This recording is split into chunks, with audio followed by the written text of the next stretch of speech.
Donald Trump fez uma exigência aos países que integram o BRICS, entre eles o Brasil. Segundo Trump, caso o grupo crie ou apoie uma nova moeda que substitua o dólar americano, haverá taxação de 100% sobre suas exportações para os Estados Unidos. A ideia de criar uma moeda do BRICS partiu de Lula.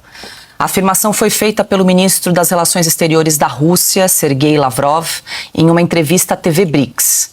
Ainda, de acordo com Lavrov, Lula fará questão de priorizar o assunto. Piotr, eu quero te ouvir. A ideia partiu, então, do presidente Lula, também não surpreende. Já discutimos isso em outras oportunidades. Agora, teria alguma chance dessa ideia de uma moeda comum no BRICS prosperar, Piotr? E como é que você observa essa reação de Trump, que já foi rapidamente e disse, se tivesse essa ideia avançar, 100% de taxação? Como é que você vê isso? Vamos lá, tem dois pontos de vista que precisam ser compreendidos, Paula, porque o assunto, primeiro, é uma questão de soberania. Óbvio que você pode, num conjunto de países, dizer que você vai criar uma moeda para fazer as trocas entre eles. Isso pode crescer ou não. Até aí é só uma lógica econômica. A questão é, estes países todos fizeram a lição de casa para ser capaz de criar uma moeda que faça frente ao dólar como moeda de troca internacional?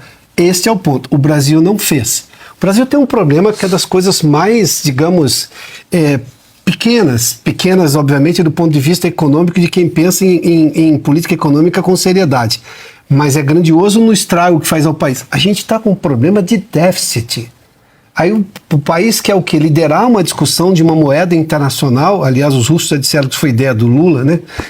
Então, para quê? Você não consegue resolver o problema fiscal, que só depende de você. O caso brasileiro, neste momento, e a gente falou disso muito na semana passada, o déficit brasileiro hoje é só culpa do governo de plantão. Porque o país foi entregue com superávit lá no ano passado, em 2022, na gestão passada, e nós não tivemos nenhum grande feito, algum problema internacional, assim, nem pandemia, a guerra da Ucrânia ainda continua, mas ela não afeta a economia global mais como fez, ou seja, você não tem nada que vá além do seu controle, ou seja, o país que hoje não consegue resolver os seus problemas mais básicos na economia está querendo liderar uma discussão como essa.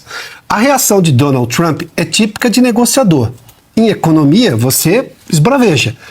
E ele esbraveja com muita carta na manga. Ele tem a maior economia do mundo, isso não é pouco. Ele acabou de ganhar uma eleição, isso também não é pouco. Ele ganhou uma eleição de forma cachapante. Bom, isso é muito grande. E óbvio que ele vai dizer isso daí. Quem é de todos esses países realmente está interessado em ocorrer o risco de levar uma alíquota de 100% para exportar os seus produtos para os Estados Unidos? Então, quer dizer, é uma negociação dura porque, claro, ele quer preservar a hegemonia do dólar, o que faz todo sentido. O dólar é uma moeda americana, e isso dá um certo controle para os Estados Unidos. A questão eu não vejo problema na discussão. A forma como é discutida é só para fazer frente aos Estados Unidos, é só para provocar. O presidente que está propondo isso, que é o presidente Lula, chamou o Donald Trump do quê? De nazista. Veja só, não é uma discussão técnica, não é uma discussão econômica de alto nível, não é esse o propósito, é só uma questão ideológica. Daí a ideia nasce morta, e aí você vai brigar com um sujeito que está gigante, numa eleição que saiu gigante, ele já é grande na história, mas saiu gigante, óbvio que ele vai usar as ferramentas todas. O Brasil também usou ferramentas quando foi discutir questões comerciais, inclusive ganhou o direito de retaliar os Estados Unidos na questão do aço, uma série de outras coisas. Por quê? Mas isso é negociação técnica de economia, e ganhou direito na OMC. Aqui, a motivação é que é o problema. A ideia não é ruim, e essa discussão em algum momento vai acontecer na história da economia mundial.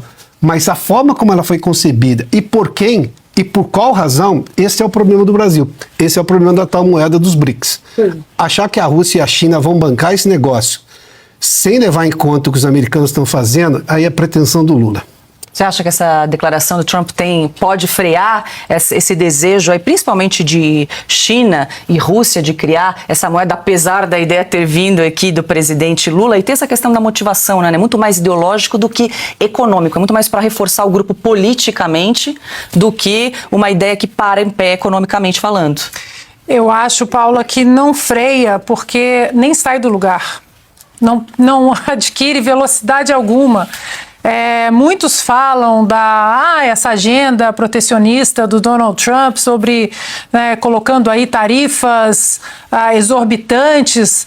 O problema para essa gente que quer implementar essa narrativa é que essa agenda do Donald Trump, inclusive usando tarifas como uma arma geopolítica, porque nós estamos falando de sanções do governo americano que podem causar um dano real em muitos países. Não custa lembrarmos que na primeira administração do Donald Trump, ele colocou sanções gravíssimas, severas, em cima do Irã.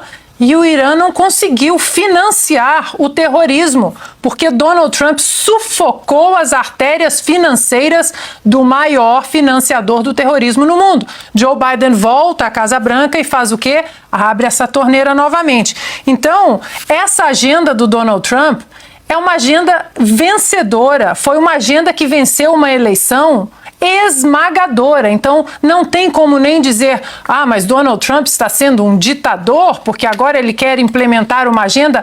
Ele vai implementar uma agenda que venceu as eleições. Essa agenda foi amplamente divulgada e conhecida do povo americano. Eu estava lá e o povo americano disse num tsunami de costa a costa: nós queremos essa agenda.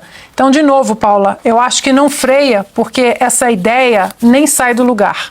Silvio, para fechar? Só para complementar, Paula, é claro que também é um recado ao senhor Lula da Silva e ao Itamaraty, ao senhor Celso Amorim, embaixador, chanceler informal do Brasil. Formal é o Mauro Vieira, mas o Mauro Vieira é uma espécie, é uma eminência, né? O Celso Amorim é quem dá as cartas. É claro que é um recado a um país que acha que o Banco dos BRICS é dele e que trata uma instituição financeira destinada a projetos de infraestrutura como uma espécie de eixo político e atrai para esse eixo países como, inclusive, a tentativa da Venezuela. Atrai o Irã, por exemplo. Vamos lembrar, e a Ana já fez menção aqui, que em fevereiro do ano passado uma fragata e um porta-helicópteros iranianos já utilizados para terrorismo, os Estados Unidos alertaram para isso na época, atracou aqui na costa brasileira e houve desembarque. Um Brasil que tenta funcionar como uma espécie de posto avançado de China e Rússia na América. É claro que é um recado.